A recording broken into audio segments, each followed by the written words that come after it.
Bon matin à tous, il me fait grand plaisir de vous accueillir ici ce matin à l'église La Vie Comblée. Vous savez, il se passe beaucoup de choses en ce moment à l'église. Alors, je vous invite à sortir votre agenda ou encore votre téléphone cellulaire afin de bien noter toutes les dates des événements qui s'en viennent. Tout d'abord, messieurs, c'est à votre tour. C'est à votre tour d'avoir une rencontre d'hommes.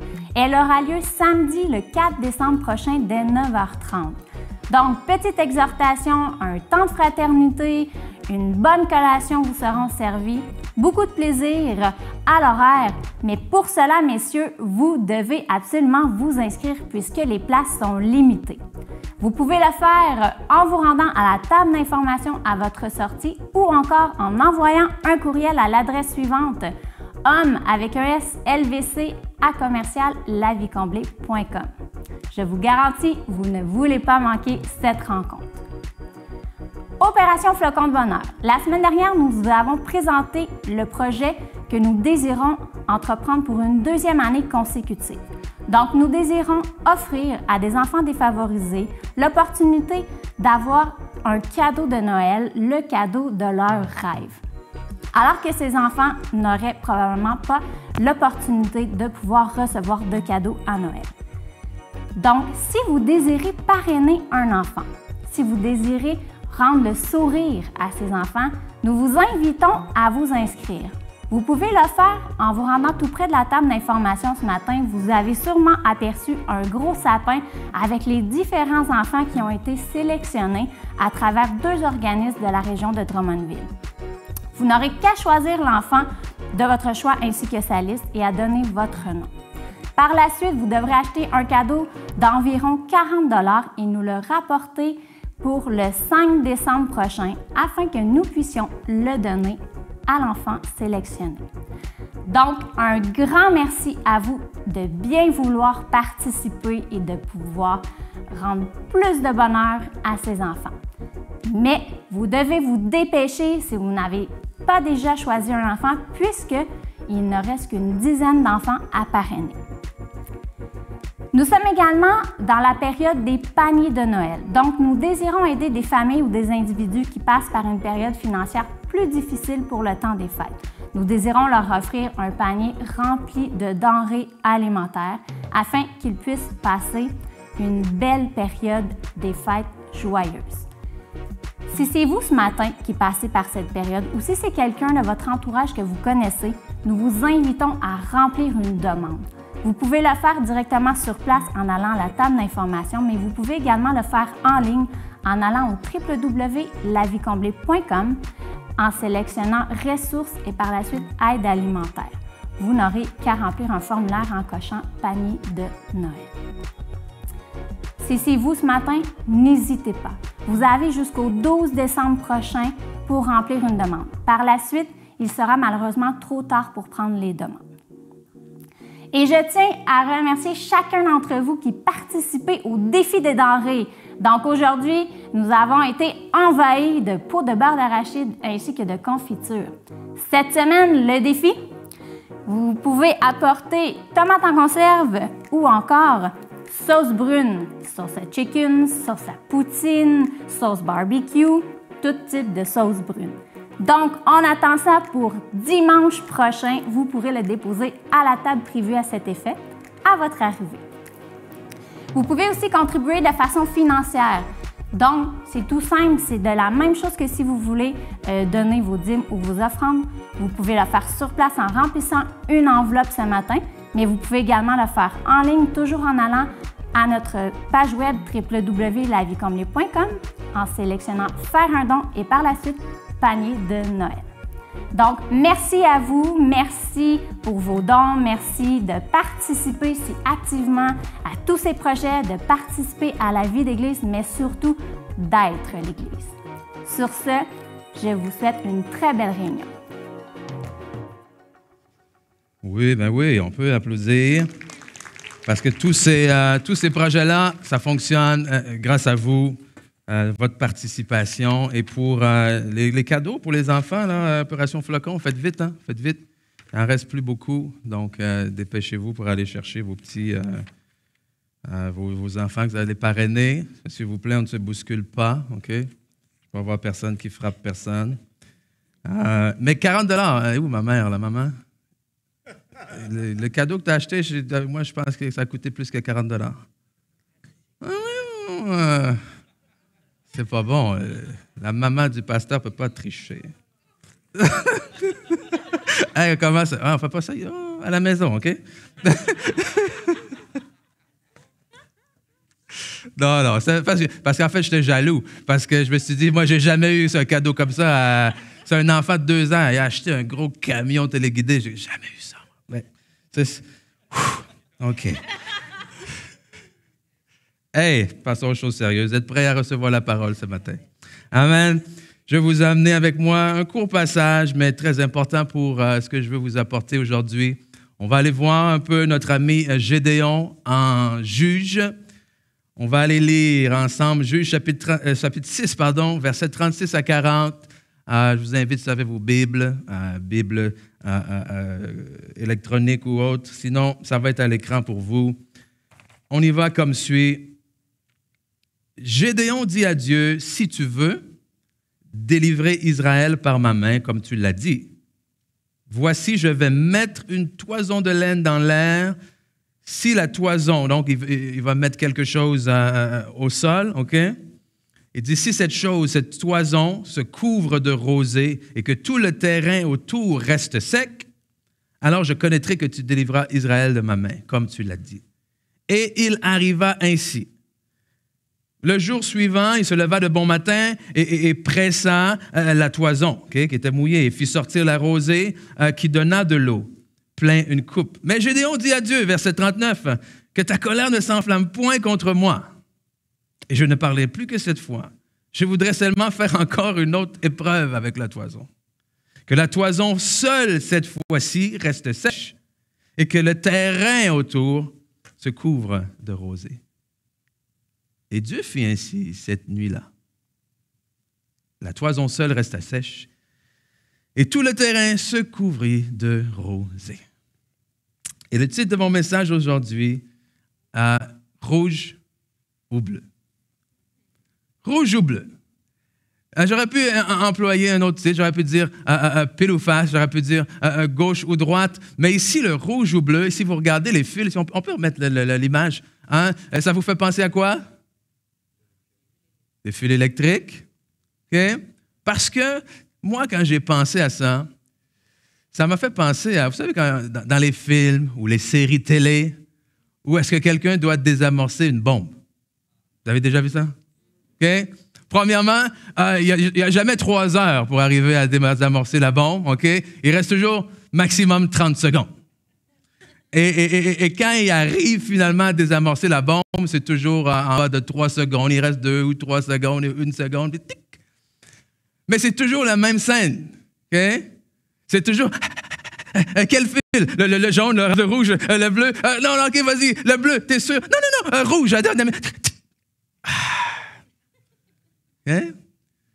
Et c'est drôle, dans un film, ça devient un peu, quétaine, si on peut employer ce terme-là. Même si on sait qu'il y a des faibles chances que ça saute, t'sais, on est quand même là. Qu'est-ce qu'il va le trouver ou non? T'sais? Mais c'est que j'ai l'impression que des fois, les décisions auxquelles on fait face dans nos vies, c'est un peu des décisions qu'on aborde de cette manière-là. Et comme j'ai écrit dans le preview, si on veut, du message sur la page Facebook, c'est de dire, mais on s'est tous, je crois, retrouvés dans une situation où on s'est posé la question, mais Seigneur, mais qu'est-ce que je vais faire?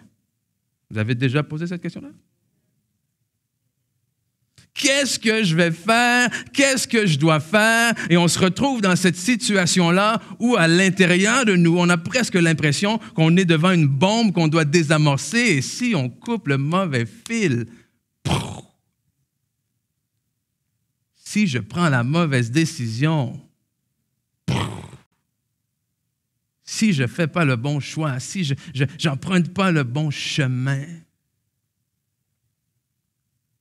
Et ça crée des situations extrêmement stressées et anxieuses. On se retrouve devant une bombe sur le point d'exploser au niveau de notre couple, sur une bombe sur le point d'exploser au niveau familial, au niveau de notre travail. Et on n'est pas toujours confronté, Dieu merci, à tous les jours à ce genre de questions existentielles. Mais des fois, j'ose croire que même si nous, on le voit d'une manière existentielle sur le point d'exploser, ce n'est pas toujours le cas. Des fois, on stresse plus qu'on le devrait.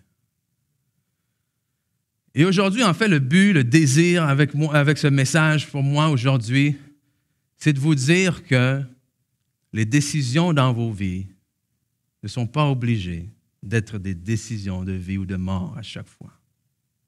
Amen? Qu'il y a moyen pour nous. Écoute, je n'ai pas la prétention aujourd'hui de vous dire quand vous allez sortir d'ici, je vous garantis, vous allez savoir ce que Dieu veut que vous fassiez dans votre vie. Non, non, non. Je veux qu'on voit par contre à travers la parole que nous avons des outils, des pistes pour être capables de prendre une décision dans nos vies en accord avec la volonté de Dieu sans que ce soit quelque chose que l'on croit, qu'on risque d'y laisser notre vie. Amen? Et ici, Gédéon non plus, on n'est pas obligé d'en arriver au point que Gédéon était. On n'est pas obligé parfois que toutes nos décisions soient des décisions de pile ou face. Qui est Gédéon si on recule et on reprend un peu notre histoire du début? On trouve Gédéon à l'époque de la Bible qu'on peut appeler l'époque des juges. Une époque où le peuple d'Israël, après avoir été délivré, libéré d'Égypte, ont reçu de la part de Dieu des commandements, des directives et tout ça, une alliance, des promesses. Et parmi toutes ces promesses-là, il y avait des choses que le peuple devait faire pour du moins éviter d'être envahi par leur ennemi, par leur adversaire. Et malheureusement, le peuple a fait presque tout le contraire de ce que Dieu a demandé. Et à chaque fois, le peuple sombrait sous l'attaque de ses adversaires. Et un jour, ils finissaient par réaliser qu'ils avaient désobéi, comme finissaient par se mettre à genoux, crier, pleurer, demander à Dieu qui envoyait un juge, un libérateur, si on veut, pour aider le peuple à se sauver, à se libérer de ses ennemis-là. Et alors qu'à l'époque de Gédéon, il y a ce peuple-là des Madianites qui est contre le peuple d'Israël. Dieu appelle Gédéon à devenir le prochain juge, à libérer son peuple à cette époque-là. Mais la réponse de Gédéon est celle que nous avons très souvent lorsque Dieu nous appelle à faire quelque chose ou lorsque nous sommes tout simplement dans nos vies confrontés à quelque chose que l'on perçoit être plus grand. Plus grand non seulement que nos capacités, mais plus grand que ce que nous sommes. Parce que lorsque Dieu a appelé Gédéon, le réflexe ou la réponse de Gédéon n'a pas été d'abord « je ne suis pas capable ». Sa première réponse a été « mais qui je suis pour faire ça ?» Amen? Et trop souvent, c'est là où est-ce que ça revient. C'est là où le problème de nos capacités est souvent dans le problème de comment est-ce qu'on se voit. Mais Dieu essaie de le rassurer. Dieu lui dit, non, je vais être avec toi. C'est moi qui t'envoie. Et c'est là où Gédéon, pour avoir une preuve, pour se rassurer dans son insécurité, met devant Dieu ce qu'on appelle des toisons.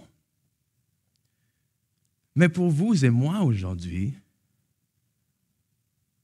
nous ne sommes pas dans la même alliance, dans la même époque, si on peut le dire comme ça, que Gédéon. Il faut comprendre que Gédéon vivait dans un temps où les gens n'avaient pas encore reçu l'Esprit de Dieu. Où est-ce que Jésus-Christ n'était pas encore mort et ressuscité, n'avait pas encore envoyé son Saint-Esprit, mais aujourd'hui, vous et moi qui mettons notre foi en Dieu, qui recevons son Esprit, nous n'avons pas besoin de jouer à pile ou face pour connaître la volonté de Dieu. Amen? Nous avons le Saint-Esprit en nous qui est capable de nous diriger, chose que Gédéon n'avait pas. Mais dans ce qu'il connaissait, dans son alliance, c'est ce qu'il a fait. Et Dieu, dans sa bonté, lui a répondu. Est-ce que vous avez déjà, j'ai des chrétiens d'expérience ici dans la salle. Vous imaginez le mot que j'allais dire avant? Est-ce que ça vous est déjà arrivé de chercher une réponse, on va dire au début de votre vie chrétienne, là, puis de faire « Seigneur, je ne sais pas quoi faire, montre-moi ce que tu veux que je fasse. » Non, sérieux, qui a déjà fait ça? Ah! OK?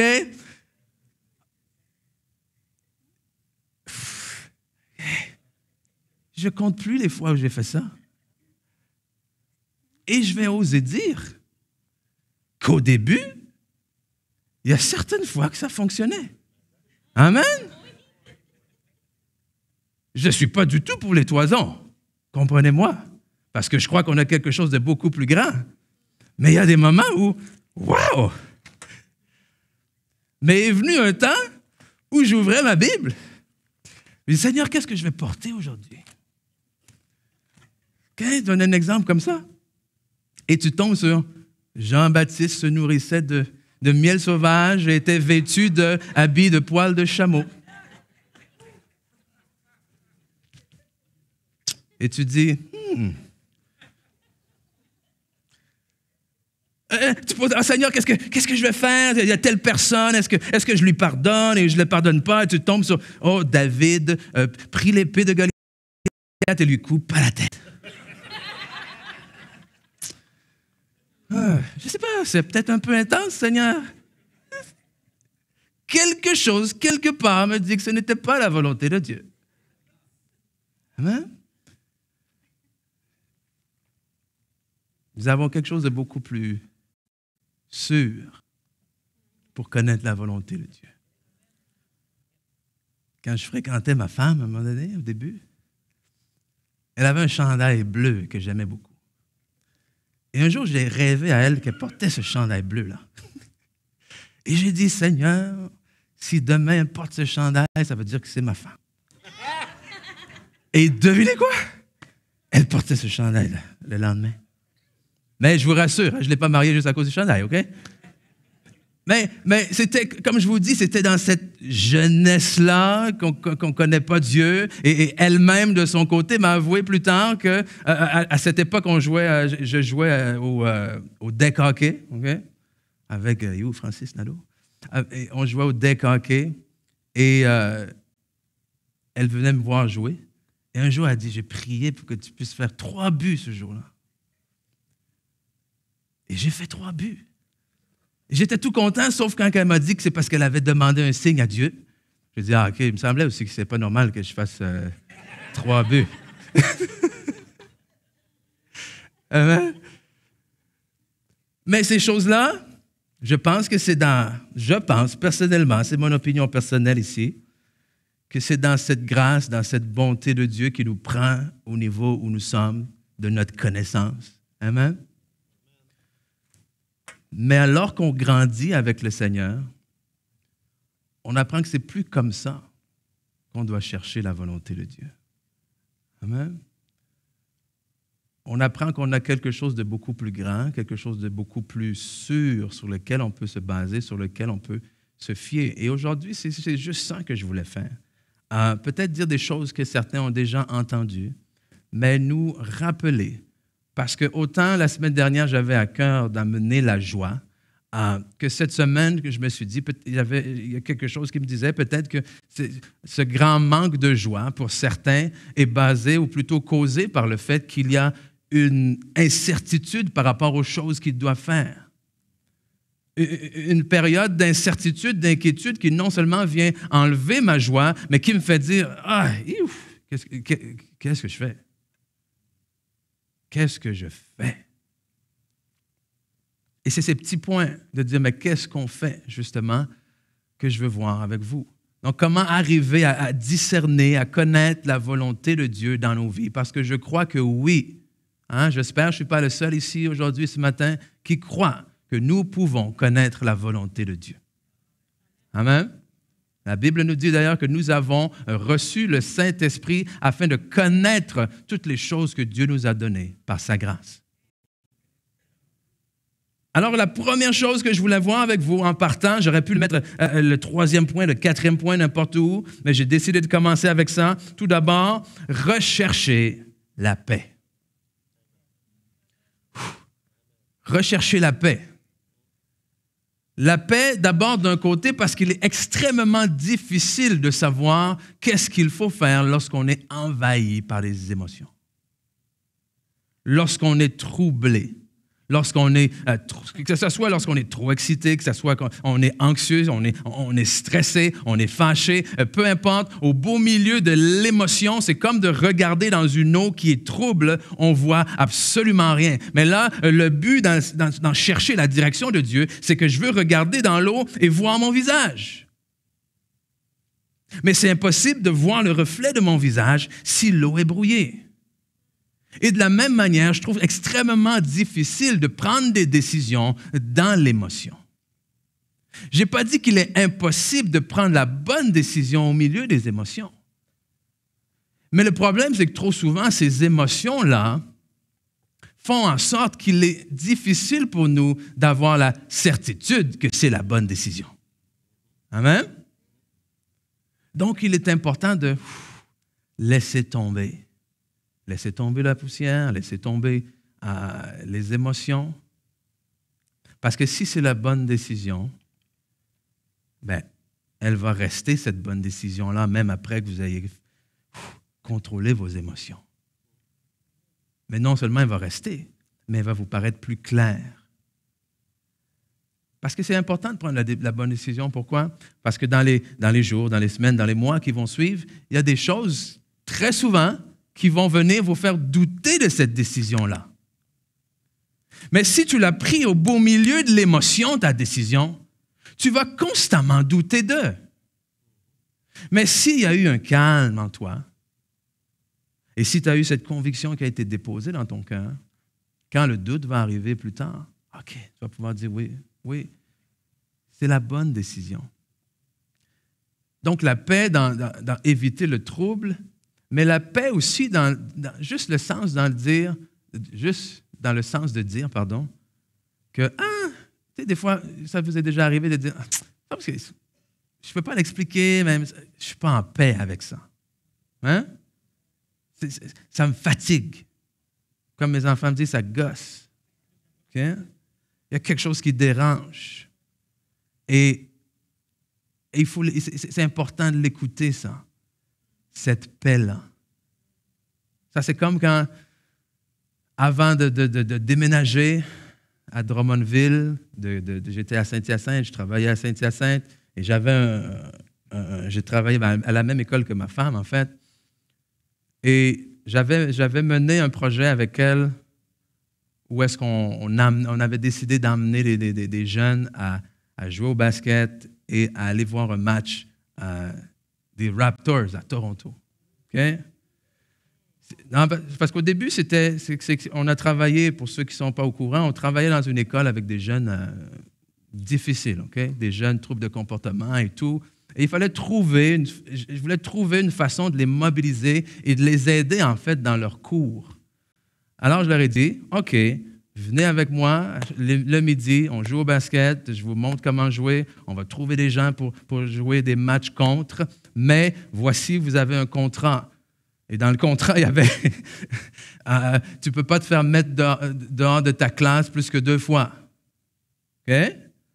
Sur une période de 6 semaines à peu près, j'ai dit, si tu te fais mettre dehors plus que 2 fois, c'est fini. Mais 2 fois, où est-ce que c'est comme vraiment de ta faute, là? Hein? Tu te fais mettre dehors. Je ne veux pas que tu sois en retard quand tu viens à la pratique. Si tu es en retard plus que 2 fois, c'est fini. Donc, on a commencé avec 10 jeunes, on a fini avec 6 ou 7 jeunes.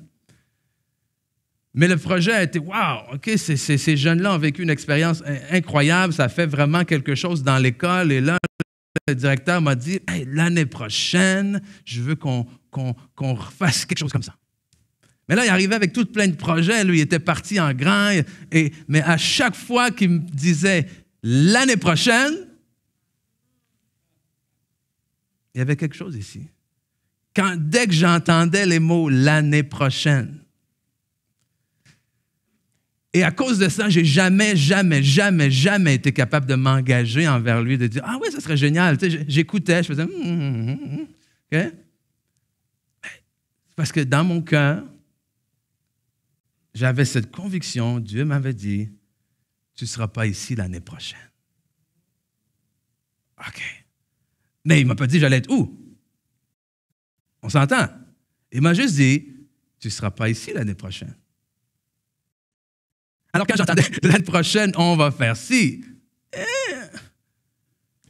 je ne voulais pas lui dire « Ben Dieu m'a dit que je ne serai pas ici l'année prochaine, désolé. » Donc, je n'ai rien dit. Mais ça, c'est une longue histoire. J'abrège. L'année d'après, je n'étais plus là. L'année d'après, j'étais ici. J'arrivais ici à Drummondville, au Collège Saint-Bernard. Et juste la manière dont je suis arrivé là, ça, c'est toute une autre histoire. Mais tout ça pour vous dire que c'est important d'écouter ça, cette paix-là. Okay? Et ce que la Bible dit à propos de ça en Philippiens 4, chapitre 4, 6 et 7, versets 6 et 7, oui. Ne vous inquiétez de rien, mais en toute chose, faites connaître vos besoins à Dieu par des prières, des supplications, des actions de grâce. Et la paix de Dieu qui surpasse toute intelligence. La paix de Dieu qui surpasse toute intelligence. C'est-à-dire, c'est une paix qui est contraire à une certaine logique. De dire, mais j'ai aucune logique à ne pas me sentir bien quand on parle de l'année prochaine. C'est un projet que j'ai aimé, c'est un projet qui a fonctionné, c'est un projet que moi aussi j'ai envie d'emmener plus loin. Mais il y a quelque chose à l'intérieur qui dit non. Et quand je disais non, là, il y avait une paix de Dieu qui surpassait toute intelligence, qui gardera vos cœurs et vos pensées en Jésus-Christ. Et cette paix, ultimement, si on termine là-dessus, cette paix-là devient une ancre. Okay? Cette paix devient une ancre, quelque chose sur laquelle on peut s'appuyer dans le chemin, si on peut dire, jusqu'à l'accomplissement de ce que Dieu nous a dit. Donc, en plus de rechercher cette paix-là, deuxièmement, cherchez conseil dans la parole de Dieu. Et c'est drôle, parce que j'ai hésité à mettre ce point-là. Je me suis dit, c'est tellement évident.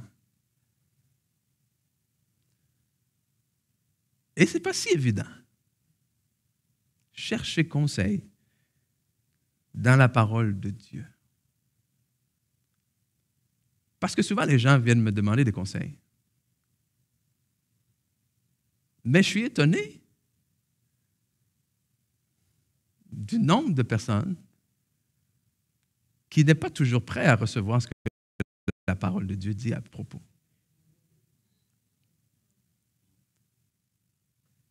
Et ça, c'est la simple, pure vérité. J'exagère rien ici. Vous serez étonnés.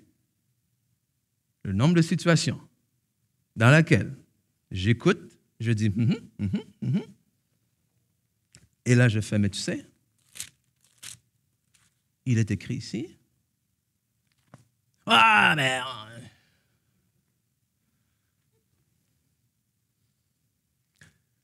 Et c'est pour ça que maintenant, quand je rencontre les gens, je leur dis, tu sais, je ne suis pas psychologue, je ne suis pas thérapeute, je suis pasteur et mon outil, c'est la Bible. Si tu ne veux pas que je te parle de la Bible, je ne sais pas qu'est-ce que je vais faire d'autre. Parce qu'il y a des questions, je vous dis, écoute, est-ce que je dois rester à Saint-Hyacinthe ou je dois déménager à Drummondville? Non, ce n'était pas écrit dedans. Okay? Hein? On s'entend qu'il y a beaucoup de questions dans nos vies qui ne sont pas écrites noir sur blanc là-dedans. Ça serait bien, non? Mais ce n'est pas le cas. Mais il y a des principes dans la parole. Amen? Dieu a un caractère. Dieu a une façon d'opérer. Que même si ce n'est pas dit textuellement, si je mets ma situation, si j'expose ma situation au caractère général de Dieu, si j'expose ma situation à la direction générale de la parole de Dieu, si j'expose ma situation à la volonté de Dieu, à comment est-ce qu'il fait, il travaille dans la parole, il y a des questions où j'ai tout de suite ma réponse. OK, messieurs, Si vous rencontrez une femme, que vous la trouvez à votre goût, et que vous réalisez finalement qu'elle a une bague au doigt, pas besoin de prier très longtemps. OK? Pas besoin de m'appeler. Vous me dites, pasteur, je suis confus. Je suis en amour. Mais elle est mariée. Là, je vais prendre quelques secondes. Et je vais dire, mais qu'est-ce que tu veux que je te dise? OK? J'ai pris un exemple évident. OK? Et même si on donne des exemples évidents, il y a toujours quelqu'un quelque part qui va dire, oui, mais...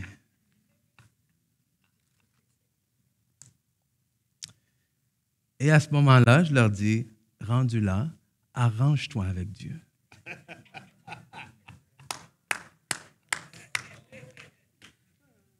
Moi, je t'ai dit ce qui est écrit. Après ça, arrange-toi avec lui. OK? Ah, est-ce que je dois vraiment le pardonner?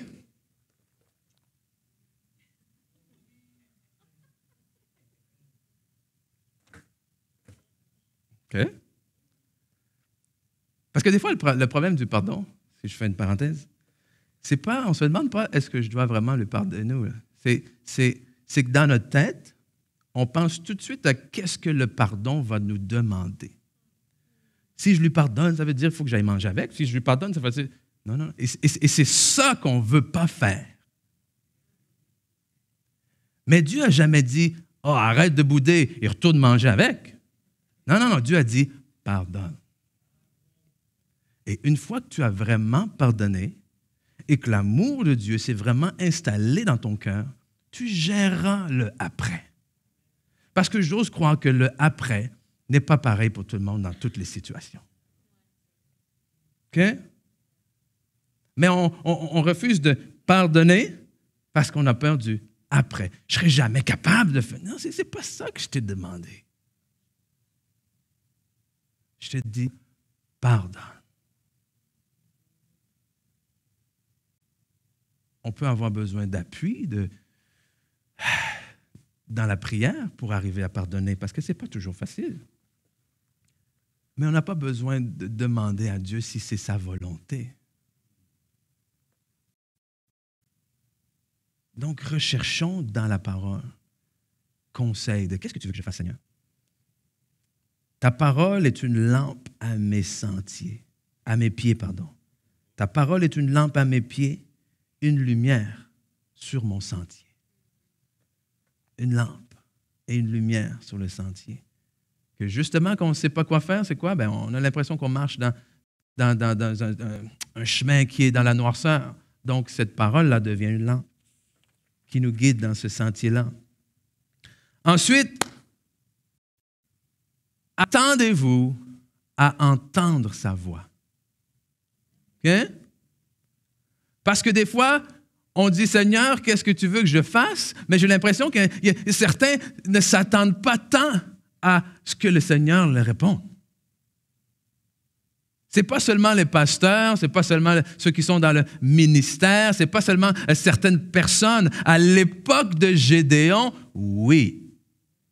À l'époque de Gédéon, il y avait seulement certaines personnes qui pouvaient entendre la voix de Dieu, qui pouvaient recevoir de Dieu. Il y avait seulement les prêtres qui travaillaient vraiment au service de Dieu. Il y avait seulement les rois qui étaient établis comme les chefs de Dieu. Et il y avait aussi les prophètes qui avaient ce ministère-là d'un peu de porte-parole de Dieu auprès du peuple. Donc, ils avaient besoin absolument d'entendre la voix de Dieu. Mais aujourd'hui, aux yeux de Dieu, là, on est tous au même niveau. Et il n'y a pas une personne à qui Dieu veut parler plus qu'à une autre. Ou à dire, ah, lui, je n'y parlerai pas, lui. Non. Attendez-vous à entendre la voix de Dieu. La Bible nous dit, mes brebis entendent ma voix. Je les connais et elles me suivent. Et l'autre fois, j'ai vu mes enfants.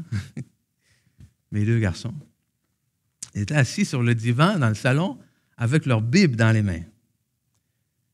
Et, OK, on essaie de lire la parole d'une manière quotidienne, des petits passages ensemble, mais très, très, très, très, très, très, très, très rarement, je les ai vus par eux-mêmes prendre leur Bible. Alors, les 2 étaient là, en train de fouiller dans la Bible, et tu imagines le réflexe, tu sais, le pasteur qui voit ses enfants se fouiller dans la Bible et qui dit « Qu'est-ce que vous faites? » Mais c'est exactement ce que j'ai fait. Okay? J'étais tellement. Mais c'est quoi vous faites?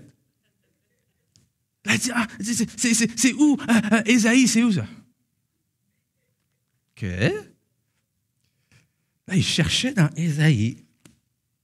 J'ai dit, va voir dans la table des matières. OK, ils vont voir la table des matières. Je trouve Ésaïe. Puis là, il commence à lire un peu. Mais qu'est-ce que vous faites? Et là, il m'explique que le plus jeune, il s'est réveillé ce matin et il a vu l'heure sur son cadran. Okay? Et quand il a vu l'heure sur son cadran, il y a quelque chose qui a dit Ésaïe. Puis là, il cherchait Ésaïe par rapport à l'heure qu'il avait vue à un moment donné, puis il s'est dit, mais peut-être que c'est quelque chose. Et il y a eu cette conviction-là, tout de suite, il est allé chercher son frère, il a dit, viens m'aider, il faut que je cherche. Puis là, ils ont lu le verset, et je vous dis la vérité. Ça allait en lien avec quelque chose qu'ils avaient vu à l'école du dimanche, qu'il avait vécu dans la semaine et qui, boum, lui parlait. Et son frère levait les mains dans les airs. Il dit, « Wow, Dieu t'a parlé! »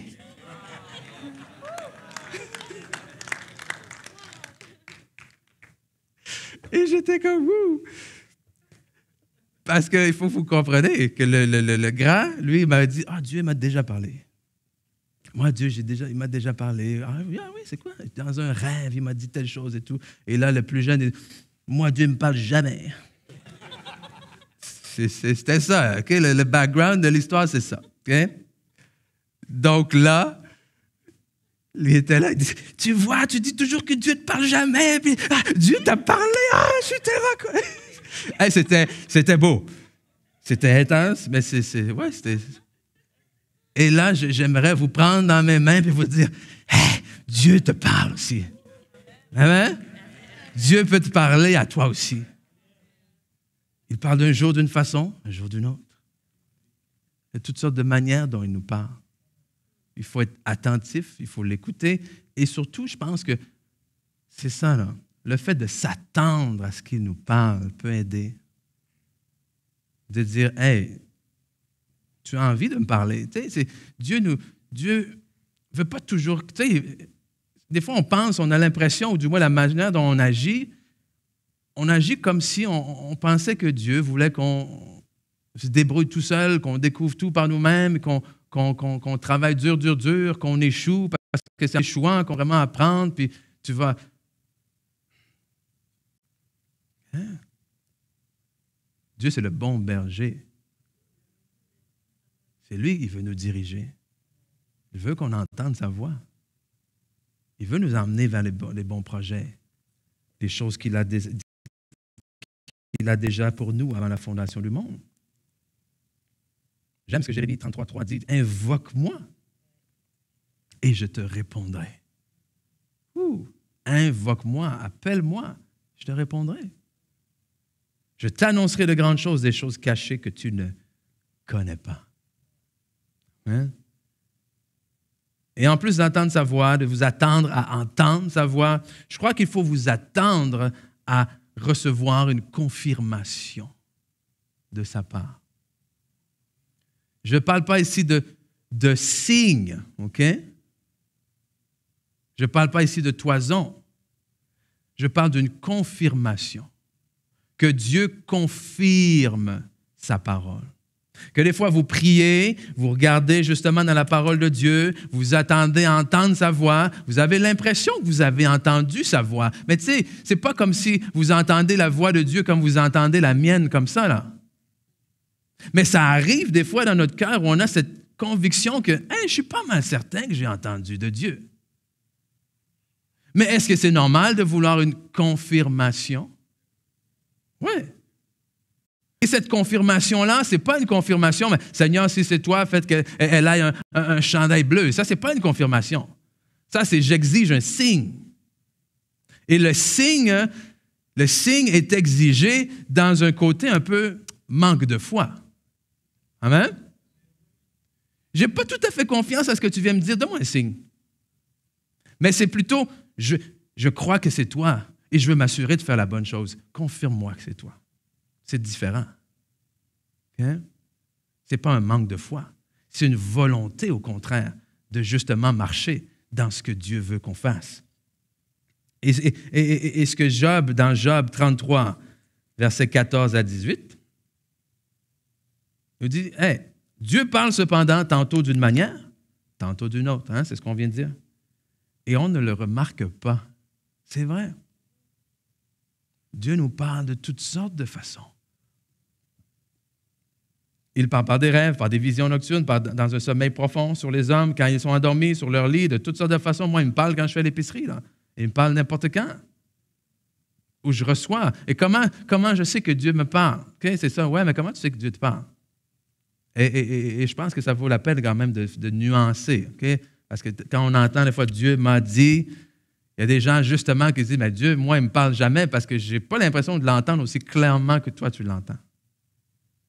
Mais souvent, la grande majorité du temps, quand je vais dire Dieu m'a dit, c'est parce qu'il m'a confirmé une question, une prière, de toutes sortes de façons. C'est quand je vais faire l'épicerie et je suis en train d'écouter une prédication en même temps et que dans mon auto, en m'en allant à l'épicerie, je pose une question bien précise à Dieu et que je suis en train de faire mon épicerie et pendant que je fais mon épicerie, la personne qui parle dans mes écouteurs, écoute, nomme ma question presque mot pour mot. Et donne une réponse. C'est là que j'arrête au milieu de l'allée. Et là, je dis, Dieu m'a parlé. On comprend? Okay? C'est souvent comme ça, dans les différentes façons. C'est quand j'ai des préoccupations, je lis la parole. Et j'imagine que Dieu vous a déjà parlé à travers des prédications. En fait, j'espère. OK? Hein? C'est comme ça. C'est pas que, boum, j'ai un poste radio qui est connecté à Dieu 24 heures sur 24, puis je pense, hey, Seigneur, merci, bien reçu. Non. J'aimerais que ça soit comme ça. OK? Mais on peut s'en aller vers là. Amen? On peut s'en aller vers là, avoir confiance qu'on entend de Dieu. Et c'est là où, finalement, je vous dis, on va finir de lire ce verset-là, c'est vrai. Il leur communique alors son message, donc toujours Job 33, verset 16, on est là. Il leur communique alors son message et fait quoi? Et confirme les avertissements qu'il leur donne. Il veut ainsi tourner l'homme de sa manière de faire. Il évite à l'homme fort de tomber dans l'orgueil. Il préserve son âme de la tombe et sa vie de la menace du javelot. Bref, non seulement Dieu veut vous parler, mais il veut vous confirmer ce qu'il vous dit. Pourquoi? Pour vous préserver du malheur. Wow! Amen. Merci Seigneur, oui. Donc, c'est là où on devrait aborder tout ça avec confiance et avec foi. Et c'est là où j'arrive justement à mon dernier point. Ayez le courage de bouger. Parce qu'une fois que tu as contrôlé tes émotions, OK? Et tu as dit, bon, ben, c'est pas juste parce que je suis fâché, c'est pas juste parce que je suis stressé, c'est pas juste parce que si... Et là, tu es calme. Et tu es arrivé à voir un peu plus clairement la chose. Une fois que tu es allé chercher dans la parole de Dieu et puis que tu as dit, bon, mais je pense pas que qu'est-ce que je recherche est contre la nature même de Dieu. Amen. Une fois que tu pries en t'entendant de recevoir la parole de Dieu, d'entendre sa voix, une fois que tu as cherché sa confirmation, amen, et que tu as reçu une confirmation, après ça, là, il faut y aller. Amen. Tu ne peux pas attendre 50 ans une confirmation. Là. Dans le sens où tu ne peux pas, pendant 50 ans, redemander une confirmation. C'est plus ça, OK? Parce que sinon, tu te retrouves juste comme Gédéon. Ah, excuse-moi, Seigneur, mais juste une autre preuve. Ah, mais juste une... Et Dieu, dans sa bonté, il peut vous en donner 2, il peut vous en donner 3. Mais après 3, là, let's go. OK? Il faut bouger. Et beaucoup ont peur de bouger. Beaucoup sont rendus au stade où ils savent très bien ce que Dieu veut qu'ils fassent. OK? Mais maintenant, il faut oser bouger. Il faut oser bouger avec foi, avec confiance. Oser bouger parce que ce qu'on vient de lire, c'est quoi? C'est quand Dieu vous demande de bouger dans une direction, c'est oui pour vous préserver du mal, mais pour vous faire entrer dans le bien qu'il a préparé pour vous. Mais si tu ne bouges pas, okay, tu ne peux pas entrer dedans. Hein? C'est qu'ultimement, à un certain moment, il doit y avoir un pas de foi qui doit être fait. Il doit y avoir un step dans la bonne direction. Et écoutez-moi, je vous comprends là. C'est stressant de se tromper, de ne pas vouloir se tromper. Dans ma vingtaine, j'étais stressé devant un menu de restaurant. C'est drôle et pas drôle. S'il y avait plus que 10 choix, c'était fini. Imagine là, stressé de commander la mauvaise chose. Mettons, puis là c'était, OK, mettons que j'aime pas ça. Puis là, ça va m'avoir coûté tant d'argent. Puis là, c'était ci. Puis là, j'ai déjà pas assez d'argent pour payer ça. Puis là, qu'est-ce que je vais faire? Est-ce que je vais commander une autre assiette ou finalement, je ne mangerai pas? Mais je ne peux pas manger parce que cet après-midi, j'ai telle chose à faire. Puis si je ne mange pas, je vais... Un menu de restaurant. Aujourd'hui, j'ai réglé ça et je commande toujours la même chose. Poutine. D'où ma taille de guêpe. OK? Donc, je sais c'est quoi être stressé. Et à cette époque-là, je pense que je l'ai déjà raconté, à cette époque-là, pendant tout ce stress-là, je perdais mes cheveux. Là, je les ai rasés, mes cheveux. C'est pas pareil. Mais à cette époque, ils tombaient. OK? Parce que le simple fait de prendre une décision, j'avais une peur intense de rater ma vie. C'était ancré à l'intérieur de moi. Donc, chaque décision que je prenais était une décision de rouge ou bleu pour moi. Et ça faisait que mes cheveux tombaient. Et c'était affreux. J'avais un spot ici, un spot ici, un spot ici. Puis quand j'allais voir mes parents, mes frères et sœurs, ma sœur faisait toujours... Elle mettait son doigt dans mes trous. Merci, hein? Les frères et sœurs, c'est ça.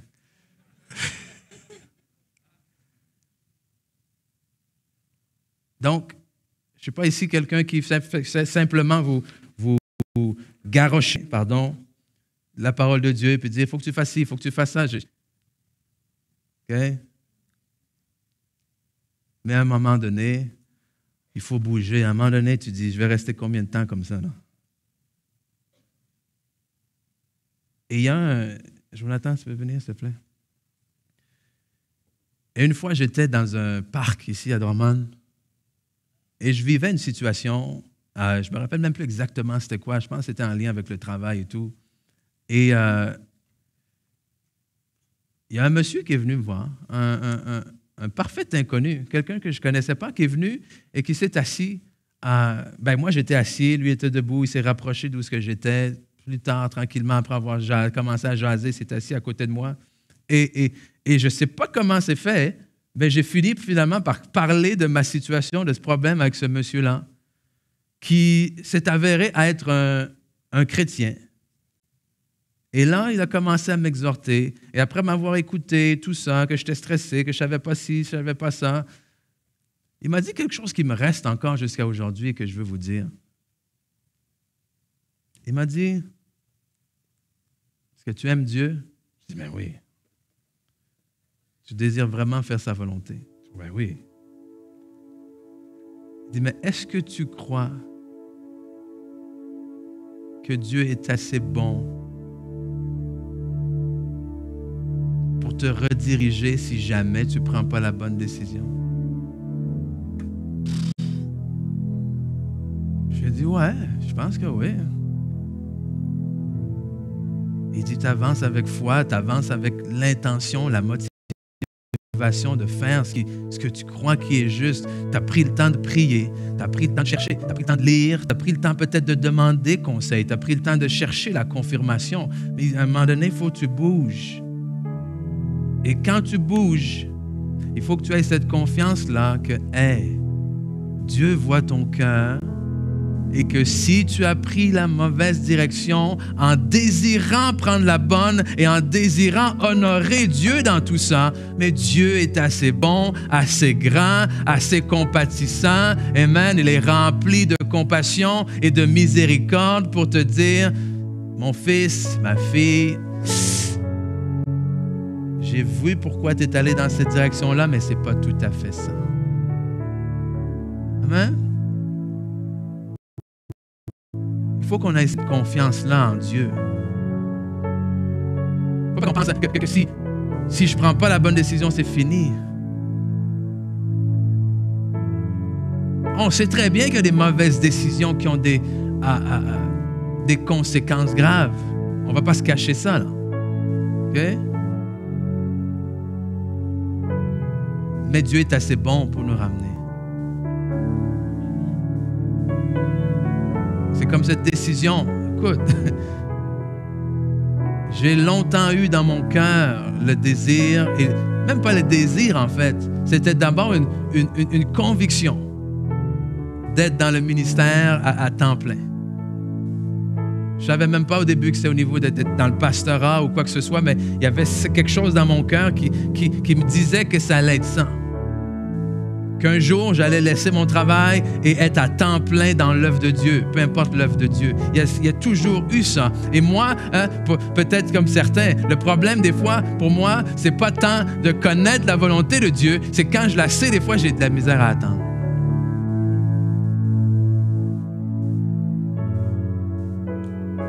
Et quand j'ai eu cette conviction, cette confirmation, pour moi, je ne pouvais plus juste attendre. J'étais impatient du moment où j'allais enfin entrer dans le ministère à temps plein. Et un jour est arrivée une opportunité où un de mes anciens collègues avec qui j'ai fait l'école biblique est arrivé, m'a dit, hey, j'ai contact avec quelqu'un qui fait de la traduction.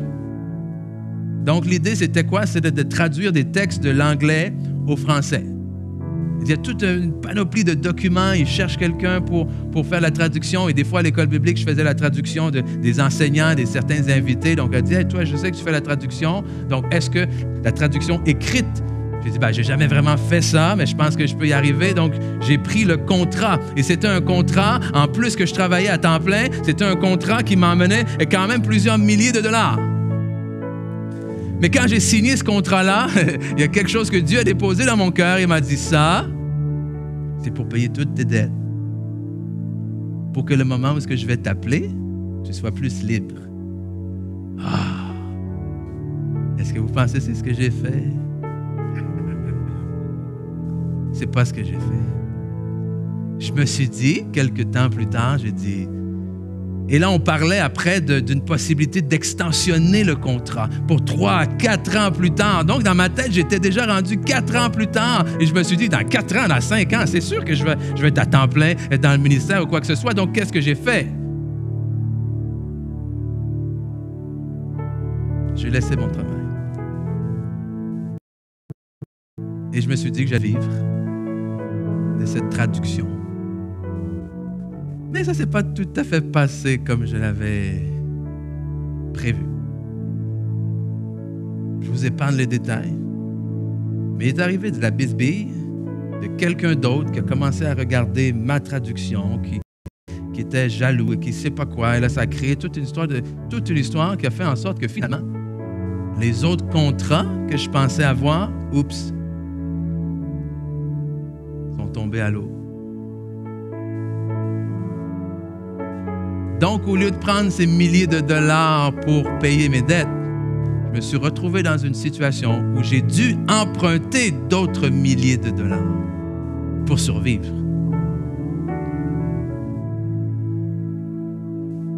OK? Tu sais, des fois, on dit « Ah, Dieu ne me parle pas. Ah, Dieu, pourquoi je suis là-dedans? Pourquoi j'ai de la... » Des fois, reculer et répondre à la question « Mais qu'est-ce que Dieu t'avait dit? » Et moi, en toute honnêteté, je peux vous garantir que la première chose qui est venue dans mon cœur, c'est pour payer tes dettes. Mais j'étais trop excité, j'étais trop content, j'étais trop pressé. J'ai voulu devancer le temps de Dieu et ça n'a pas fonctionné.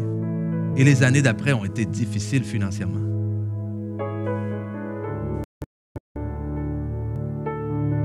Mais vous savez quoi? On l'a chanté ce matin. Dieu est bon. Dieu est bon. Il y avait des choses dans le naturel qui avaient besoin d'être remis en place. On se comprend? Parce que quand Dieu vous dit « prends une telle direction », c'est parce qu'il sait. Et après, il y a des choses qui doivent être corrigées. Mais dans toutes ces choses-là qui ont dû être corrigées, j'ai vu la bonté de Dieu. Je n'ai pas senti un Dieu qui m'a dit « tu aurais dû m'écouter ». Parce que nous, on est vite à dire ça. Je te l'avais dit. J'aime dire ça. Je te l'avais dit. J'aime pas me faire de ça. Mais Dieu, c'est pas ce qu'il dit. Tu sais, il dit on va travailler ensemble pour te ramener là où je voulais que tu sois. Et je remercie le Seigneur que c'est ce qu'il a fait. Donc, je vais prier ce matin. Je vais juste prier pour vous en terminant. Je ne sais pas quelle situation vous vivez, vous traversez. Mais il y a ce verset que plusieurs d'entre nous connaissons. Jérémie 29, 11.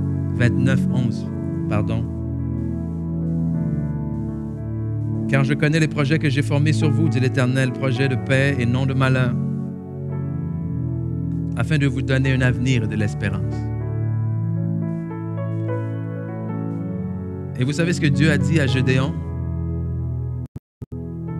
En Juge 6, 14 et 16, lorsque Gédéon lui a dit « Oui, mais qui je suis? Oui, mais moi, je ne suis pas capable. » Oui, mais Dieu lui a toujours rappelé, en fait, qui lui était. Qui Dieu était. L'Éternel se tournant vers lui, verset 14, il dit « Va avec cette force que tu as. » Et je pense que c'est ce que Dieu dit à certains ici ce matin qui sont un peu confus. Le Seigneur dit avance. Avance avec ce que tu connais. Avance avec les capacités que je t'ai données. Avance avec le don que je t'ai donné. Amen. Avance avec ce que j'ai mis en toi. Avance en arrêtant de te dire oui, mais il me manque ci. Oui, mais il me manque ça. Oh, mais si seulement j'avais ci. Si seulement j'avais ça. Avance avec la force que tu as. Et délivre Israël de la main de Madian. N'est-ce pas moi qui t'envoie? Pourquoi tu peux avancer avec courage? Parce que c'est lui qui t'envoie. Mais Gédéon fait comme plusieurs d'entre nous. Ah, Seigneur, avec quoi délivrerai-je Israël? Voici ma famille est la plus pauvre en Manassé et moi, je suis le plus petit dans ma maison, dans la maison de mon père. Et j'aime cette réponse. L'Éternel lui dit, mais tu ne te souviens pas, non? Mais je t'ai dit que c'est moi qui allais être avec toi. Amen? Mais je serai avec toi. Je serai avec toi. Et tu battras Madian comme un seul homme. Donc aujourd'hui, je veux que vous sortiez d'ici en vous rappelant que Dieu est avec vous. Pourquoi est-ce que vous allez vous en sortir? Pas parce que tu es le plus beau, pas parce que tu es la plus belle, pas parce que tu es le plus intelligent, pas parce que tu as tout fait correct, vous allez vous en sortir. Parce que Dieu est avec toi. Tu as peur de ne pas t'en sortir parce que tu n'as pas pris la bonne décision, parce que tu ne sais pas si tu aurais dû faire ça, c'est parce qu'il est arrivé telle chose. Mais Dieu dit, ça n'a rien rapport avec tout ça. Dieu dit, c'est parce que moi, je suis avec toi. Donc, merci Seigneur. Merci Seigneur parce que tu es un Dieu fidèle et lorsque tu dis que tu es avec nous, lorsque tu dis comme on a chanté ce matin, que tu ne nous abandonneras pas, non seulement tu ne nous abandonnes pas, mais tu ne nous abandonnes jamais, Seigneur. Et encore moins au milieu de la tempête, encore moins au milieu de l'incertitude. Et ce matin, Seigneur, je te prie pour chaque personne ici ce matin. Moi, je ne connais pas ce que les gens vivent, je ne connais pas ce qu'il y a dans les cœurs, mais c'est toi qui sondes les cœurs, c'est toi qui connais toutes choses, c'est toi qui as réponse à toutes choses, Seigneur. Merci d'abord que tu déposes ta paix en nous. Seigneur, qu'on arrête d'être troublé parce que l'on voit, parce que l'on ressent, Seigneur, mais on veut d'abord se positionner dans ta paix afin d'être en mesure d'entendre ta voix. Et ce matin, on déclare que nous entendons ta voix. Amen. Nous entendons ta voix. Nous sommes tes brebis, nous entendons sa voix. Au milieu de toutes les autres voix qui peuvent crier dans nos vies, qui peuvent crier dans nos cœurs, Seigneur, on déclare qu'on est capable de discerner laquelle est la tienne. Amen. Laquelle est ta voix. Et c'est cette voix-là qu'on suit. Merci pour les confirmations. Les confirmations que tu nous donnes, on va attendre patiemment de recevoir ces confirmations, Seigneur. On ne va rien faire d'une manière précipitée avec notre propre sagesse, mais on s'engage à avancer avec courage. À avancer avec courage. Merci pour ta bonté. Merci pour ta fidélité. Merci, Seigneur, parce que tu es digne de confiance. Wow. Vous savez que vous avez un Dieu qui est digne de confiance? Il est digne de confiance. Et sa promesse, c'est « Je serai avec toi. Je serai avec toi. » Oui, mais comment je vais? Je serai avec toi. Comment je vais faire pour payer ça? Je serai avec toi. Comment je vais faire pour me sortir de... Je serai avec toi. Mais qu'est-ce que je vais lui répondre? Je serai avec toi. Mais comment je vais trouver la force pour pardonner? Je serai avec toi. Comment je vais trouver la solution? Là? Je serai avec toi. Comment je vais faire pour arriver à dormir ce soir? Je serai avec toi. Amen. Yes.